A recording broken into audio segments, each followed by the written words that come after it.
আসসালামু আলাইকুম। অন্য ধর্মে যারা আছো তাদেরকে জানাচ্ছি আন্তরিক অভিনন্দন ও শুভেচ্ছা। আজকে আমরা উচ্চতর গণিতের চ্যাপ্টার 2 থেকে এমসিকিউ টাইপ 2 শিখবো ইনশাল্লাহ। তো চলো দেরি না করে শুরু করা যাক। আমরা টাইপ 2 এ যে ধরনের এমসিকিউ রেখেছি সেটা হলো সমমাত্রিক বহুপদী, প্রতিসম রাশি আর হলো চক্রক্রমিক রাশি। তো এই জিনিসগুলো আমরা ইতিপূর্বেই আলোচনা করেছিলাম যখন আমরা এই অধ্যায় থেকে সিকিউ এর জন্য ক নাম্বার প্রশ্ন সমাধান করেছিলাম। সেখানে আমরা একটা টাইপ সমাধান করেছিলাম যে সমমাত্রিক বহুপদী কি, প্রতিসম রাশি কি আর চক্রক্রমিক রাশি কি। তো তারপরেও আমি আবার একটু আলোচনা করতেছি। সমমাত্রিক বহুপদী হলো প্রত্যেকটা পদের মাত্রা সমান থাকবে। যেমন এখানে এক্স ওয়াই জেড এর একটি বহুপদী, তো একাধিক চলক যদি গুণ অবস্থায় থাকে তাহলে সেক্ষেত্রে সেই পদের মাত্রা বের করার নিয়ম হলো এই চলকদ্বয়ের পাওয়ার যোগ করতে হবে বা ঘাতের সমষ্টি। তো এখানে এক্স এর পাওয়ার কিছু নেই মানে 1, এখানে ওয়াই এর পাওয়ার কিছু নেই মানে 1। তাহলে এই পদের মাত্রা হবে 1 + 1 = হলো 2। এখানে ওয়াই এর পাওয়ার 1, জেড এর পাওয়ার 1, তাহলে 1 + 1 কি হয় 2। এখানে জেড এর পাওয়ার 1, এক্স এর পাওয়ার 1, তাহলে 1 + 1 = হলো 2। এই যে প্রত্যেকটা পদের মাত্রা হলো এখানে 2। তাহলে এটা একটা সমমাত্রিক বহুপদী। তো আমরা দেখব যে প্রত্যেকটা পদের মাত্রা যদি সমান থাকে তাহলে সেটা সমমাত্রিক বহুপদী হবে। তো এরপর যদি আরেকটা আমি রাশি লিখি যে x³ + 3x² y + 3xy² + y³। তো এখানে এক্স ওয়াই চলকের একটি বহুপদী। এই যে এই পদে মাত্রা হলো 3, এখানে মাত্রা কত হবে এক্স এর পাওয়ার 2, ওয়াই এর পাওয়ার কিছু নেই মানে 1। তাহলে এখানে যেহেতু গুণ অবস্থায় পাওয়ার 2টা যোগ করতে হবে, 2 আর 1 3। তাহলে এই পদের মাত্রা হলো 3। এখানে তাহলে মাত্রা কত হবে এক্স এর পাওয়ার কিছু নেই মানে 1 আর ওয়াই এর পাওয়ার হলো 2, যোগ করলে হবে 3। আর এখানে ওয়াই এর পাওয়ার হলো 3। তাহলে এই যে প্রত্যেকটা পদের মাত্রা সমান আসতেছে, তাহলে এটা একটা কি হবে সমমাত্রিক বহুপদী। তো আশা করি সমমাত্রিক বহুপদী তোমাদের কোনো সমস্যা হবে না। এরপরে প্রতিসম রাশি কি, দুই বা ততোধিক চলক সংবলিত রাশির যে কোনো দুইটা চলক যদি আমরা পরস্পর স্থান বিনিময় করি, যেমন আমরা যদি এক্স এর পরিবর্তে ওয়াই বসাই তাহলে ওয়াই এর পরিবর্তে আমাদের এক্স বসাতে হবে। অথবা যদি এক্স ওয়াই জেড থাকে তাহলে সেক্ষেত্রে এক্স এর পরিবর্তে যদি আমি জেড বসাই তাহলে জেড এর পরিবর্তে এক্স বসাতে হবে।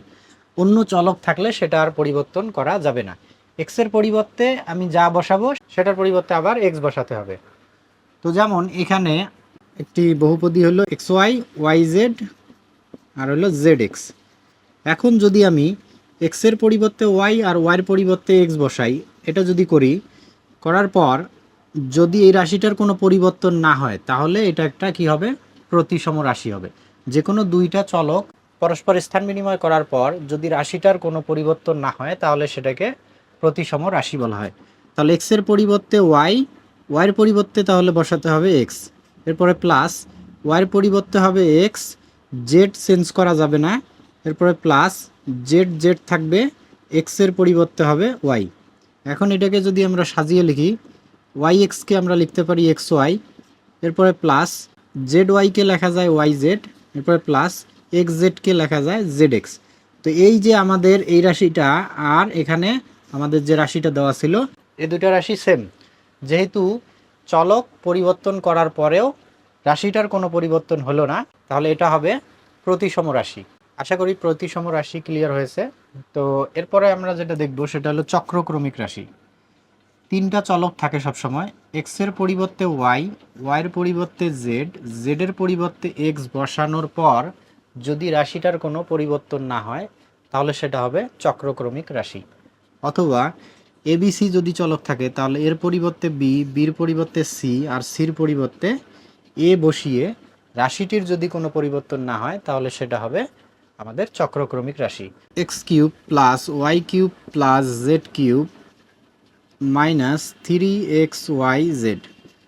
তো এটা হলো এক্স ওয়াই জেড চলকের একটা বহুপদী। তো আমরা এখানে এক্স এর পরিবর্তে ওয়াই, ওয়াই এর পরিবর্তে জেড, জেড এর পরিবর্তে এক্স বসিয়ে দেখব যে এই রাশিটির কোনো পরিবর্তন হয় কিনা।